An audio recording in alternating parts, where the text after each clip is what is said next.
Bonjour. Alors là, ça va pas être un roman pour mon avis littéraire, mon avis de lecture. C'est un livre de science, la révolution humaniste, transhumaniste. Comment la techno-médecine et l'ubérisation du monde vont bouleverser nos vies. Moi, j'ai trouvé ça un peu court en fait, pas assez développé. Mais il se réfère aussi au livre La mort de la mort de Laurent Alexandre. Il n'y a pas que ça, il se réfère pas qu'à ça, mais donc voilà, il y a ça.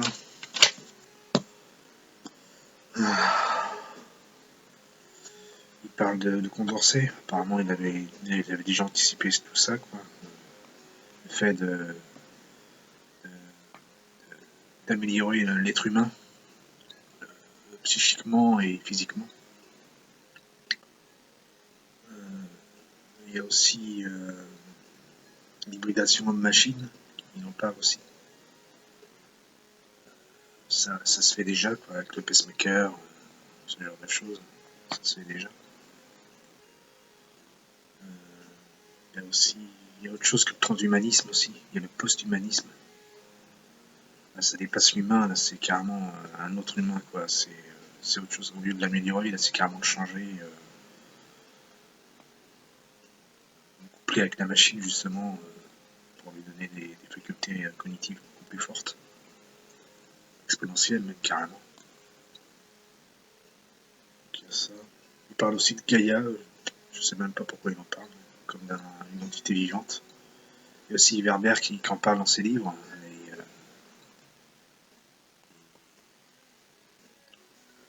je sais plus. Son livre est post-humain. Je sais plus, c'est post-humain, je sais plus.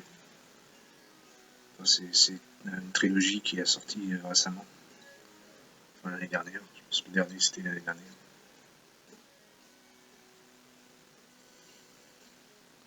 Je me demande si l'avis d'un philosophe comme Luc Ferry est assez pertinente pour donner son avis là-dessus. Enfin, il a quand même des idées bien faites. Et puis cohérentes, quoi. C'est cohérent. Comme pour le magasin de l'enfant, si je puis dire. Il en parle de ça. Choisir son enfant génétiquement, en fait. Bah, lui enlever toutes les pathologies possibles.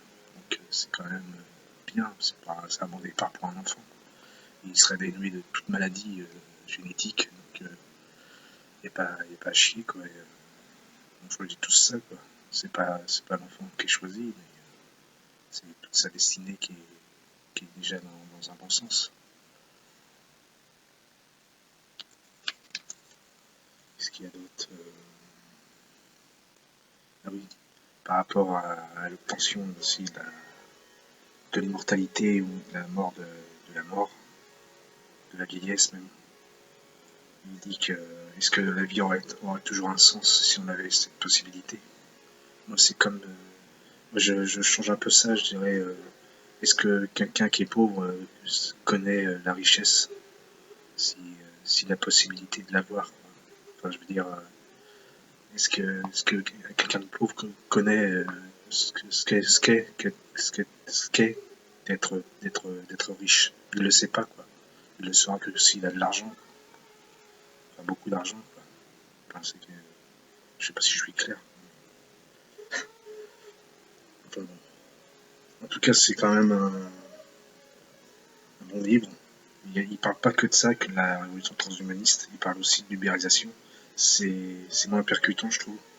C'est un autre domaine, quoi. C'est autre chose. Il l'a mis dedans. C'est pour un peu grossir son livre aussi, je pense.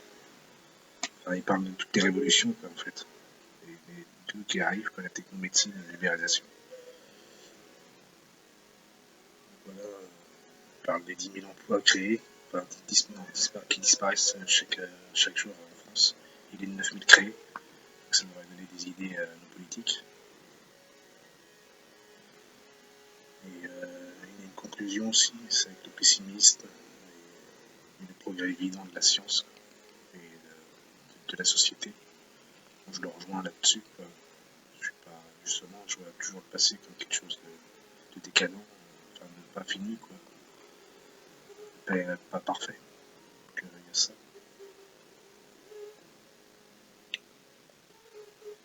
Il parle aussi des NBIC, je sais pas comment on dit, quoi, les NBIC, c'est nanotechnologie, biochirurgie, biotechnologie, informatique et cognitivisme.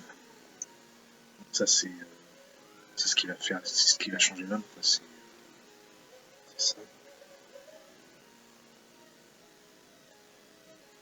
Puis il montre aussi l'absurdité des gens qui restent sur la nature, sur le fait qu'il ne faut pas qu'on change de nature. Si on meurt à 80 ans, 70 ans, c'est normal. Mais il explique aussi que l'histoire de la médecine, ça montre justement que la nature est insensible et aveugle, qu'elle frappe les gens là sans humanité, quoi. Donc, nous, on parlait justement de donner un peu plus de vie à tout ça, avec le transhumanisme. Enfin, je dis à ceux qui sont pour. Enfin, c'est quand même un bon livre pour se plonger dans le transhumanisme et avoir l'avis d'un philosophe. C'est quand même un bon livre. Je le recommande. Je le remonte. Voilà. Donc, à bientôt.